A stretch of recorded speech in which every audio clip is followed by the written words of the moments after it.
За тэгээд ер нь нөгөө нэг энэ зөвшөөрлийг хараад байхаар энэ бүрдүүлэх бичгээр тэгээд бас нэлээд том хэсгийг бүх төрлийн зөвшөөрөл дээр эзлээд идэг.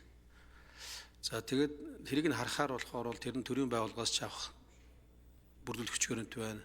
Хувийн байгууллагаас ч авах бүрдүүлэх бичгээрэнт байна.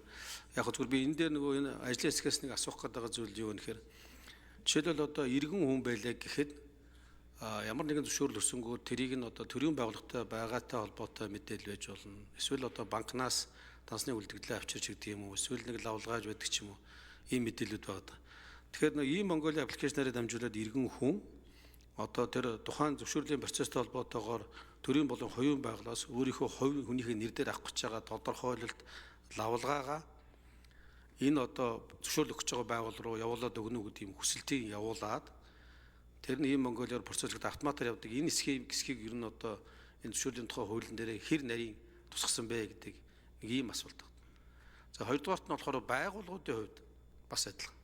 Байгууллагууд бол одоо зөвшөөрөл өсөж байгаа шүү дээ. Тэгвэл байгууллагын хувьд одоо жишээлбэл яг за ийм Монголиа биш байлаа гэхэд одоо тэр e-бизнес гэж яриад байгаа тэр платформ чинь одоо эдгээр энэ мэдээллүүдийг ингээд шууд автоматар хоорондоо солилцоод өөрөөр хэлбэл тухайн байгууллагын тэр байгууллагад гаргасан ийм хүсэлтийн дагуу одоо төрийн ийм байгууллагаас эсвэл ийм арилжааны ийм банкнаас ч гэдэг юм уу эсвэл одоо хувийн одоо ямар байгууллагатай эсвэл тэр мэргэжлийн холбоотоос ч гэдэг юм уу энэ одоо зөвшөөрлийн хүсэлтийн дагуу бид нар энэ тодорхойлт лавлгааг хүргүүлж гинэ гэдэг талаар ингээд ажилдаг ийм нэгдсэн ийм систем бий болох тал дээр ажлын хэсэг маань ер нь хуулийнхаа төсөл дээр юу тусгасан байгаа вэ гэдэг ийм асуулт байна.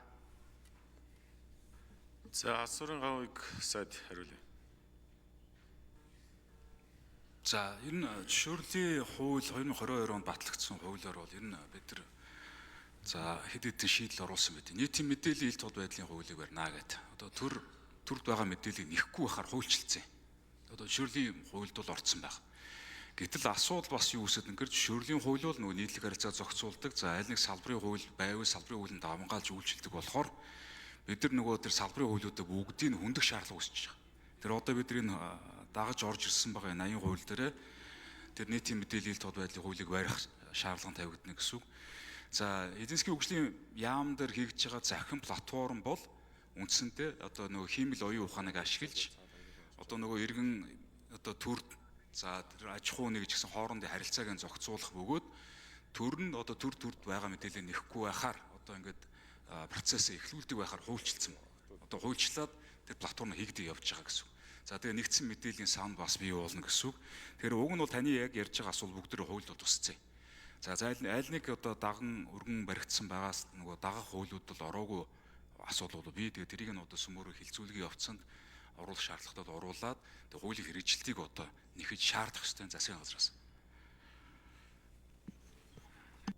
За Саранзан болдог шүү. Тодруулъя. За тэгэхээр ер нь эдийн засгийн хөгжлийн яам одоо юм нэгдсэн платформыг хөгжүүлж байгаа мэнэ гэж ойлголоо тийм ээ. Тэгэхээр одоо 2024 оны байдлаар ч юм уу одоо Монгол улсын хэмжээнд зөвшөөрөл хүссэн нийт хүсэлт одоо ойролцоогоор хэд байсан. За тэр нь болохоор л одоо эдгээр нэгдсэн платформ ашиглалтанд орсноор хэд болж одоо хүсэлтийн одоо тэр явцыг айл шатанд явж байгаа ямар байгууллагаас ямар мэдээлэл татсан ч гэдэг энэ мэдээллүүд нь ингэж сайжирснараа одоо энэ зөвшөөрлийн одоо өгөх хурд тийм ээ одоо жишээлбэл өмнө нь зөвшөөрлийг дунджаар 30-аар одоо өгдөг байсан бол тэр нь одоо 5 хоног болох гээд байгаа юм уу 2 хоног болох гээд байгаа юм уу тий. За нөгөө мэдгдлээр явдаг болсноороо ямар давуу тал үүсгэх гээд байгаа ингээд нэг юм статистик мэдээллийн хувьд одоо тодорхой тийм төсөөлөл байна уу? За хаан сарилгоо. 4 номер. Эдийн засгийн хөгжлийн яам зол заяа зөвшөөрлийн нэгдсэн сан хариуцсан ахлах мэргэжилтэн. Одоо бол зөвшөөрлийн нэгдсэн сан нийт 190 гаруй мянган зөвшөөрлийн бүртгэл мэдээлэл хийцэн байна. Түрүүн асуултанд нэмж хариулахад төрийн бусад мэдээллийн сангуудаас нийт 33 мэдээллийн сангуудаас мэдээллийг авч байгаа. Мэдээлэл солилцож байгаа.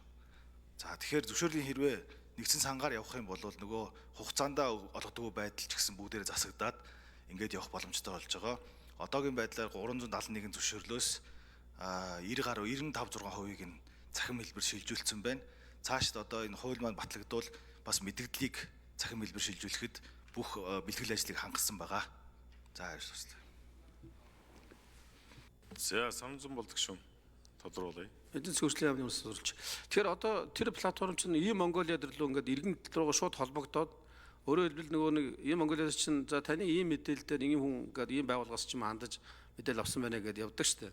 Тэрнтэй адилханаар одоо жишээлбэл яг нь тэр 371 зөвшөөрөлтөй холбоотойгоор нэгэнтэй холбоотойгоор таны мэдээлэл ингэсэн байх шүү гэдэг мэдээллүүд нэгээд дамждаг энэ хоорондоо уялдаатай ажиллагаанууд нь хийгдэж байгаа байна гэж ойлголоо. Зөв. За дөрөв номер.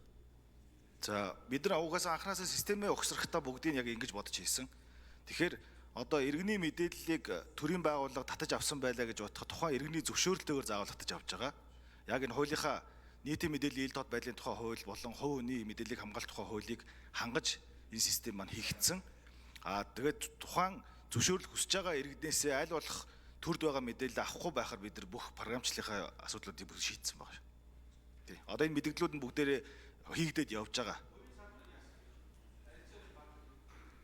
Арилжааны банкын мэдээллийг бол одоо ямар нэгэн зөвшөөрөл дээр одоохондоо бол шаардж байгаа тийм оруулаагүй. Хувийнхтаа бол хийгээг байгаа. Зөвхөн төрд байгаа мэдээлэлээ бид нэр шууд авдаг байдлаар зохицуулж ийсэн.